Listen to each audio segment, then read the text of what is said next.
Welcome along, Nigel here with you, Nigel's Modelling Bench, and I have another book review for you today. This is from Wingleader. As you all know, I get books every month, sent from, well, not every month, every time they issue a book, I get one sent through the post. So very, very nice of Mark to send me these. Thank you very much, mate. If you haven't already seen, Mark Postlethwaite of Wingleader have released a little video, a little quiz on YouTube. I'll put a link in the description down below this video. Go and have a look. It's a quiz. It's 20 questions all about the dam busters, and you can answer them, and then you can they give you the answers at the end so you can see what sort of score you get. I got 12 first time around. I got a few questions wrong towards the end, but there's some very, very tricky questions in there as well, so go take a look. Don't cheat, it's all just for fun, and see how you get on.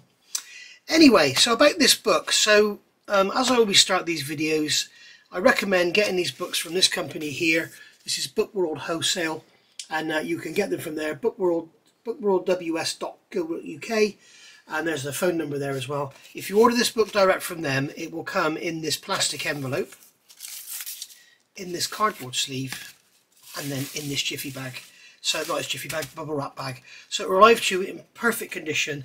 This is damaged on this corner because I dropped it. It came perfect, I dropped it. So there we go. So here we have Wingleader Photo Archive number 30. Can't believe we're on 30 already. By Pavel Turk. I hope that's the right way to pronounce your name. Pavel is from the Czech Republic and apparently is an expert on the Liberator. These books unbelievably are still £19.95. Talking about inflation, if you, like me, you're a fan of pizza, you could get, a year ago, you could go to get online and you could buy a medium pepperoni pizza on Pizza Hut for £5, and it was free delivery. Now it's £10 and it's £2.49 delivery. So what used to be £5 is now £12.50. Thanks for that. But in the meantime, Mark's kept his prices £19.95. I don't know how he's done it. I mean, my RAC membership went from £19.95 a month to £31 a month. So you know where they can go.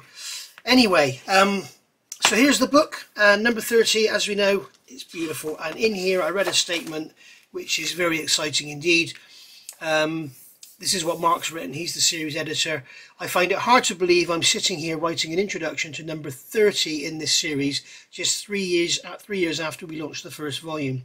We are so delighted that the series has taken off so well, and that's probably a lot thanks to you guys, because whenever I do one of these videos, you order them in your droves. And you clearly enjoy them so much. We recently prepared a rough list of potential subjects still to do, and we ended up with another 30 subjects just with RAF types alone, so better order that new bookcase. So what we need now is Hampton, please, and Wellington, please. We need all the bombers. So yeah, so this is, as it says in here, Pavel Turk is a Czech historian, has a deep and extensive knowledge of the mighty B-24. Following our aims of having the best authors for each individual aircraft type, Pavel was the obvious choice to cover RAF Coastal Command Liberators. As with all the books in this series, we've enhanced photos to pull out shadow detail and added arrows and letters to identify points of interest. Now what I generally do is go through these books and grab a few key components and key comments and mention them during the review. I've had a quick look through this book, and there is so much in here, it would take me 3 or 4 days sitting there reading this book to get all that information. So I'm afraid this is going to be a sort of a bit more off the cuff than usual, rather than generally having a few things to point out. But I'll do my best. So here on the front we can see we've got a B-24 there with the tail gun and everything. I didn't realise that on a B-24 they actually moved the tail forward to get the tail turret in. That's all in here. So here we can see this is the LB-30B. Although famed as the B-24, the first orders for the aircraft were made by the Anglo-French Purchasing Board in 1940. Thus, the first aircraft purchased from Consolidated was allocated the company designation Land Bomber 30. The initial order was 165, but only 139 unarmed LB-30s were made, the remaining 26 aircraft being replaced with 6 YB-24s and 20 modified B-24As allocated RAF serial numbers AM910 to AM1929. So quite interesting there. So here we've got a cockpit.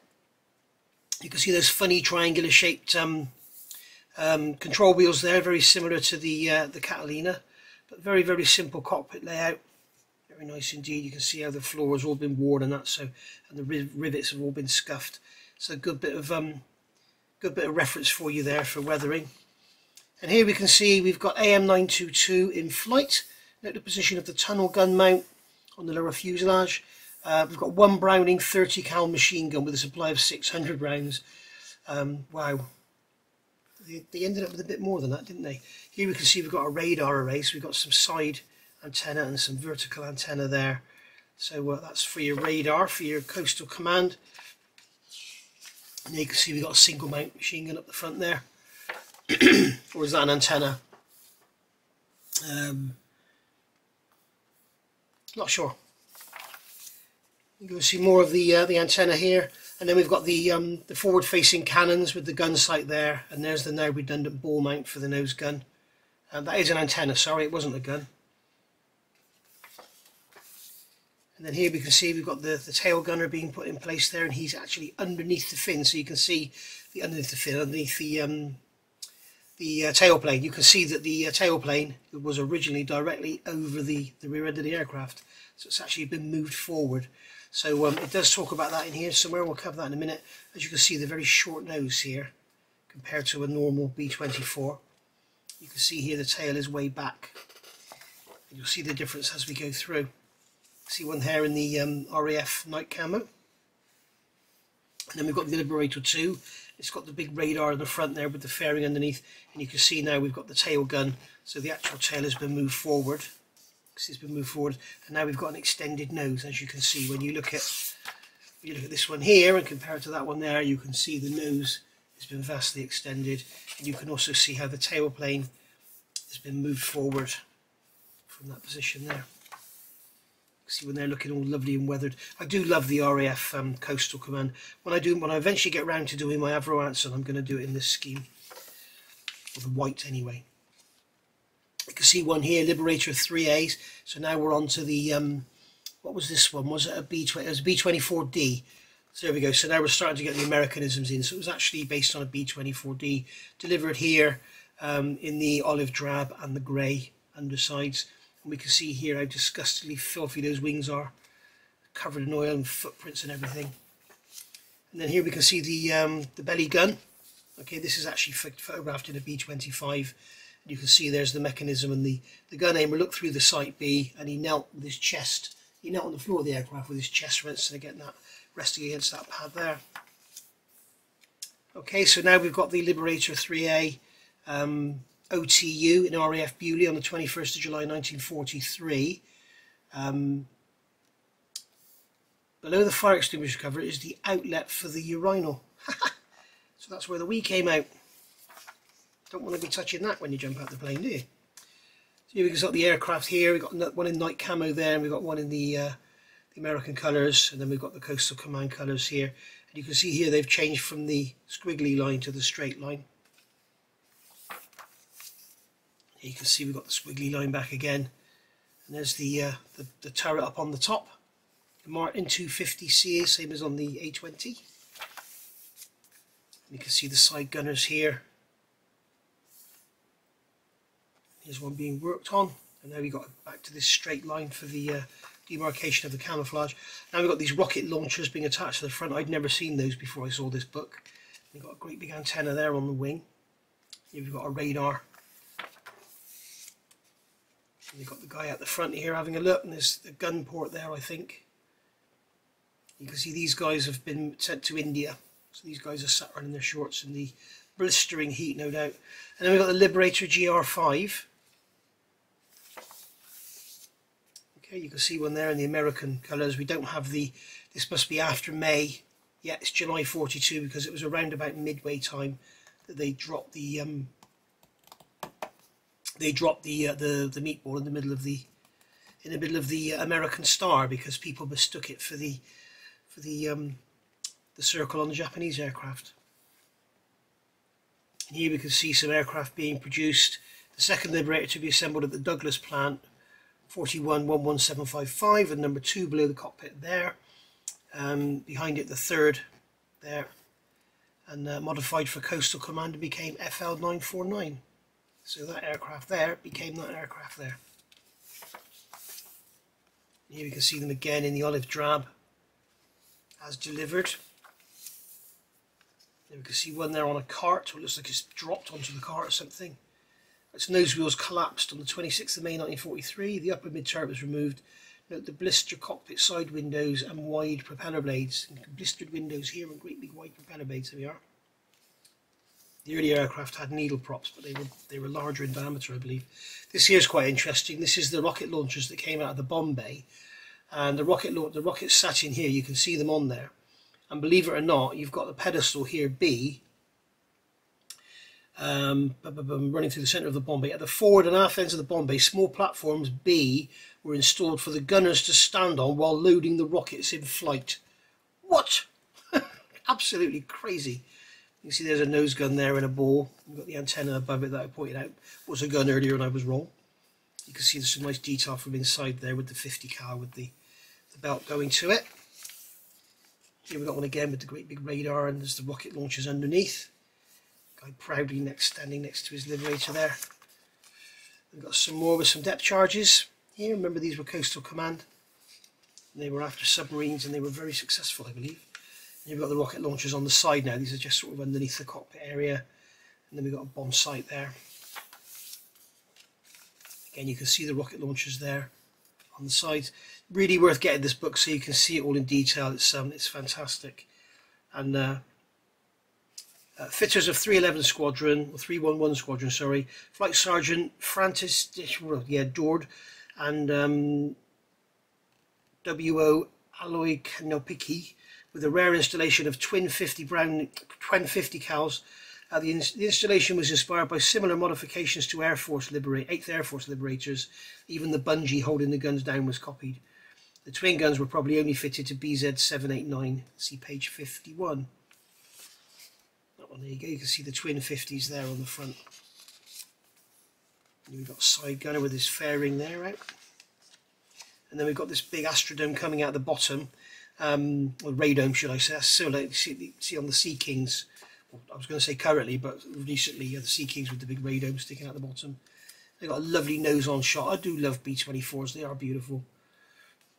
Really, really lovely aircraft. And you can see a cockpit there, a lot more busy than the one we saw back earlier. And you can see here the weathering, how it all went. You can see the panelling there. Very nice indeed. The Airfix B-24 is actually currently available as of today. So I had an email today to tell me that the Airfix B-24, I've got mine on pre-order, so we'll hopefully have that here for you very soon to show you. Great big spotlight there. This is the one the same as they fitted into the nose of the A-20s. Or not the A-20, it was the Boston, wasn't it? Here you can see the radio, all the different radio antenna there. And then we've got the Royal Canadian Air Force Liberator GR5. So very, very pretty there with the camo on the top. And the white sides, absolutely beautiful. We've got the radome there again on the front, here with no radome, but we've got a gun in place. Tail gunner there. Very, very nice looking aircraft. It's such a shame that Hobby Boss have made so many cock-ups with their 32nd scale B-24. It could have been an absolutely beautiful kit, and the trouble is, because they've done it, probably no one else will now. But the wing is all wrong, and the engines are pathetic, and the propellers are horrible, and blah-de-blah-de-blah. But I think the Airfix one is going to be stunning. So there we go. And then we've got Liberator GR6 here. This is LV882. So basically, the Liberator GR6 was a B-24J, with the exception of BZ-970. That was a B-24H. So there we go, the Airfix kit is actually a B-24H. I think it's going to be the only B-24H on the market, I think. But it's probably going to be doable in that scheme, so that'll be nice. So there we go. Beautiful looking aircraft there. Again with the great big spotlight. We've got this GR6 here. We've got all the modeller's notes, which is fantastic. I love all this stuff.